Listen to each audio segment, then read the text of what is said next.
మనోహర్ గారు, అమెరికా ఒత్తిడి విధానం ఇరాన్పై ఎంతవరకు పనిచేస్తుంది? అలాగే పరిస్థితిని మరింత కఠినతరం చేసే అవకాశాలున్నాయా?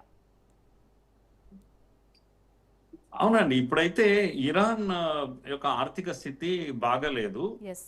కాకపోతే సెల్ఫ్ రెస్పెక్ట్ అనేది ఒకటి పనిచేస్తుంది. ఐఆర్‌జీసీ లాంటి అతివాద శక్తులు అక్కడున్నాయి గనక ప్రజల ఆకలి సమస్య వాళ్ళకి పట్టట్లేదు. హ్మ్. వాళ్ళు కూడా ఆత్మగౌరవం ఒక్కటే ఆకలి కన్నా ఆత్మగౌరవమే ముఖ్యం అనే పద్ధతిలో వాళ్ళున్నారు. అమెరికా యొక్క బెదిరింపులు అంటే ఇంత అంతా లేవు. రిపీటెడ్‌గా ఒప్పందం కాదంటే విధ్వంసం చేస్తాం. ఏందండి ఆ మాట అసలు? మీ పవర్ ప్లాంట్స్ అన్ని పేల్చేస్తామని. హర్ముజ్ మూసివేస్తే అది ఎంత నష్టం వస్తుంది టెహ్రాన్‌కు? ఇప్పటికే మూసేశారు. మీ యొక్క షిప్స్ యుద్ధ నౌకలు అన్నీ వెళ్ళి అమెరికా యుద్ధ నౌకలు అక్కడ కూర్చున్నాయి. పైనుంచి టెహ్రాన్ యొక్క నౌకలను అది కూడా ఇదేది వాణిజ్య నౌకలను ఆపేశారు. ఒమార్ దగ్గర. ఓమన్ జలసంధి దగ్గర. హ్మ్. కనుక ఇరాన్ చాలా హర్ట్ అయింది. ఎందుకంటే మా షిప్పులు నడవపోతే, మా నౌకలు నడవపోతే మేము ఎవ్వరి నౌకల్ని ఇక్కడ మేము ఓకే చేయమని చెప్తున్నారు. కనుక ఇప్పుడు ఏమైపోయింది, హర్ముజ్ జలసంధి పూర్తిగా కంప్లీట్‌గా క్లోజ్ అయిపోయింది. ఫస్ట్ విడత తర్వాత జరిగినటువంటిది ఏందంటే లెబనాన్, ఇజ్రాయెల్ యొక్క చర్చలు ప్రారంభమైనాయి. యెస్. మాకు కావాల్సింది ఇదే అని ఇరాన్ సంతోషపడ్డారు. ఎందుకంటే లెబనాన్‌లో హిజ్బుల్లాహ్ సంతోషిస్తే ఇరాన్ సంతోషిస్తుంది. కనుక ఇజ్రాయిల్ లెబనాన్ కూర్చుని శాంతి చర్చలు చేసేటప్పుడు ఇరాన్ చేసిన గొప్ప పని ఏంది అంటే మేము మేము హర్ముజ్ జలసంధిని ఓపెన్ చేసేస్తున్నాం. అందరూ ఫ్రీగా వెళ్ళొచ్చు. ఎవరు ఎలాంటి పే చేయాల్సినటువంటి ఇది కూడా లేదని ఒక ప్రకటన చేసింది. ఎంత అద్భుతమైన అవకాశం. అమెరికా ఈ అవకాశాన్ని అందిపుచ్చుకోకుండా తన షిప్ అక్కడికి వెళ్ళిపోయి కూర్చున్నది అడ్డంగా. ఎవరిని అందరినీ ఆపేసింది. పైగా ఇరాన్ యొక్క షిప్‌ను తమ చేతుల్లోకి తీసుకున్నది. ఇలా బ్లాక్‌మెయిల్ చేస్తే ఎవరికైనా అది ఏమంటాం ఆత్మాభిమానం అడ్డొస్తుంది. హ్మ్. అందుకే కానీ ఇరాన్ చాలా ఒత్తిడిలో ఉంది. ఇంతగా మెడలు పట్టి వంచడం అనేది ఇరాన్‌కు నచ్చడం లేదు. అందుకే ఇరాన్ కూడా ఏమంటుందంటే అణ్వస్త్రాలు మీరెవరు మమ్మల్ని శాసించడానికి మేము తయారు చేస్తాం వెళ్ళు అని చెప్తుంది. ఇంతవరకేమో ఒప్పందంలో ఓకే చూద్దామని అన్నది. అగ్రి అయ్యింది. శుద్ధి చేసినటువంటి దాన్ని కూడా రిటర్న్ ఇస్తామని కూడా అన్నది. అలాంటి పరిస్థితిలో ఇప్పుడు ఇరాన్ దేనికి ఒప్పుకోవడం లేదు. అందుకే ఇప్పుడు ఈ యుద్ధం మళ్ళా కంటిన్యూ అయ్యేటువంటి ఒక వాతావరణం ఏర్పడ్డది. ఇరాన్ కంప్లీట్ గా మెడల్ వంచి లొంగదీయడం అమెరికా యొక్క ఆర్మ్ ట్విస్టింగ్ మెథడ్ ఏదైతుందో అది ఇరాన్ కి నచ్చడం లేదు. అందుకే మనం ఇప్పుడు ఎదురు చూడాలి యుద్ధం ఎటువైపు పోతుంది. ఇప్పుడు ప్రమాదం మనకు కూడా వచ్చింది. మనకు గుర్తుంది అసలు ఇరాన్ ఎప్పుడు మన పడవలను ఎప్పుడు ఆపలేదు. ఆ మధ్యన మన షిప్ పైన దాడి చేసింది. అంటే వెంటనే మన వాళ్ళు మాట్లాడారు. తర్వాత ఇక్కడ అంబాసిడర్ తో మాట్లాడారు. వెనక్కి తగ్గారు. సరే అప్పటికే మన షిప్స్ 2 వెనక్కి వెళ్ళిపోయినాయి. మళ్ళా తిరిగి వస్తాయా లేదో తెలియదు. ఇంతలో మొత్తం జలసంధి అంతా కూడా క్లోజ్ అయిపోయింది. హర్ముజ్ జలసంధి అమెరికా యొక్క నిర్వాకము, శృతి మించినటువంటి ఇది బాసిజం అంటాం దీన్ని.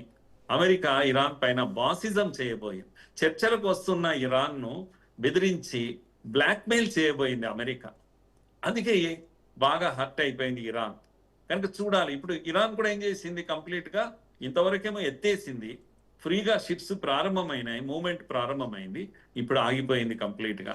ఇది ఎప్పుడు ఓపెన్ అవుతుంది, ఎప్పుడు మళ్ళీ శాంతి చర్చలు జరుగుతాయి. అందుకే నేను ఇంతకు అన్న మాట ఏంటి అంటే కనీసం రేపు కూర్చొని ఒక్క మాట అనుకున్నా చాలు, శాంతి కొనసాగాలి. సీజ్ ఫైర్ ఏదైతే అనుకున్నామో అది కొనసాగాలి. అంటే ఎలాంటి పేలుళ్లు జరగకూడదు, ఎలాంటి ఎవరిపైన అటాక్ చేయకూడదు. ఇలాంటి ఒక ఒప్పందం ఇంతవరకు ఏదైతే ఉందో దీన్ని కంటిన్యూ చేయగలిగితే భవిష్యత్తు ఉందమ్మా. మనందరికీ భవిష్యత్తు ఉంది, ప్రపంచానికి కూడా భవిష్యత్తు ఉంది. చూడాలి మరి రేపు ఏమవుతుంది అనేది మనం వేచి చూడాల్సినటువంటి విషయం. మనోహర్ గారు, మీరు అన్నట్టు మరి పాకిస్తాన్ మధ్యవర్తిత్వం వహిస్తుంది.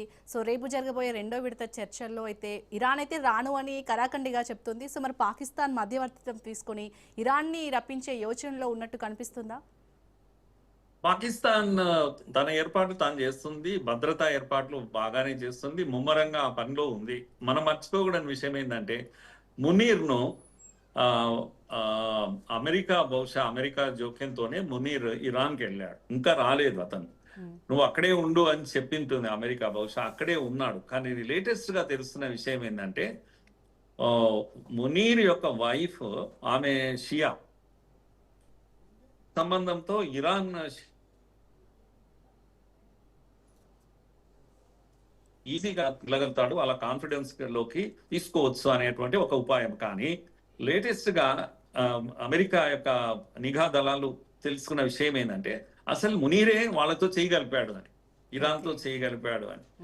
అమెరికా రహస్యాలనే ఇరాన్కి అందిస్తున్నాడు అనేటువంటి ఒక ఇప్పుడు రెడ్ ఫ్లాగ్ ఎత్తేసింది అమెరికా మునీర్ పైన. ఇది ఏమవుతుందో తెలియదు. కనుక శాపమా వరమా అంటే ఇప్పుడు శాపంగా మారింది ఇరాన్ మునీర్ యొక్క సంబంధాలు, మునీర్ వైఫ్ కు ఉన్నటువంటి షియా సంబంధాలు, ఇవి నెగిటివ్ గా మారే పరిస్థితి ఉంది. అనేక అనుమానాలు ఉన్నాయి. కనుక ఇప్పుడు మునీర్ ఏం సాధిస్తాడు అనుమానాలు వచ్చాక? ఎవరిని తీసుకొస్తాడు అక్కడి నుంచి? ఇరాన్ నుంచి చాలా పెద్ద బృందం, సుమారుగా 70 మంది ఏదో 60 మంది పేర్లు ప్రకటించారు వాళ్ళు అంతకుముందు చర్చలకు రావడానికి. అంటే అర్థమైంది అని అంటే టెక్నికల్ సైడ్ కూడా అఫీషియల్స్ అందరు కూడా పెద్ద టీంతో రావాలని ఒక ఒక మంచి దీంతో ఉండింది, ఇరాన్ అభిప్రాయంతో ఉండింది. ఇప్పుడు అలా లేదు. ఇప్పుడు ఎవరు వస్తారో తెలియదు, అసలు రాకుండానే ఉంటారేమో తెలియదు. కానీ అమెరికా ప్లీజ్ చేసే ప్రయత్నం ఒకవైపు చేస్తుంది, ఒత్తిడి చేసే ప్రయత్నం కూడా చేస్తుంది. మరి ఉత్కంఠ ఇదిగా ఉంది. కానీ మనం మర్చిపోకూడని విషయం ఏంటంటే ఇరాన్ యొక్క పరిస్థితి బాగులేదు. ఇరాన్ షిప్స్ కనుక అక్కడ అందరికేమో కానీ ఇరాన్ ఆపేస్తే ప్రపంచ దేశాలు భయపడతాయి, అది వేరే విషయం. కానీ ఇరాన్ షిప్స్, ఇరాన్ బ్రతికేది దేనిపైన? ఆయిల్ పైనే కదా. ఈ దేశాలన్నీ కూడా పశ్చిమ ఏషియా దేశాలు బ్రతికేదే ఆయిల్ పైన. ఆయిల్ అమ్ముకోవాలి వాళ్ళు భోజనం చేయాలంటే. కనుక సుమారుగా ప్రతి డే 4,600 కోట్ల విలువ చేసేటువంటి బిజినెస్ వాళ్ళది నడుస్తుంది ఒక్క రోజుకే. మరి ఒక్క షిప్ వెళ్ళకపోతే వాళ్ళ భవిష్యత్తు ఏమవుతుంది? అంధకారం అయిపోతుంది. కనుక అదొక్కటే ఆశ. ఇప్పటికైనా ఇరాన్ దిగి వస్తుంది చర్చలకు. నేను ఇప్పుడు ఫైనల్ గా అనుకుంటున్నది ఏంటంటే అవమానం పాలైనా సరే చర్చలకు వస్తుంది.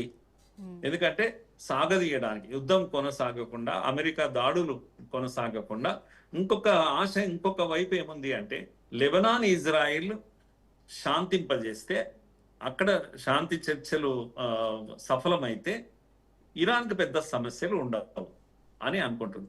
అందుకని ఈ రెండు విషయాలు, ఒత్తిడి ఒకవైపు ఉన్నప్పటికీ కూడా రెండో వైపు ఉన్నటువంటి ఆశ ఏంటంటే అక్కడ లెబనాన్ ఇజ్రాయిల్ ఇది అవుతున్నాయి కనుక శాంతి నెలకొనే అవకాశం ఉంది కనుక వస్తే రావచ్చు.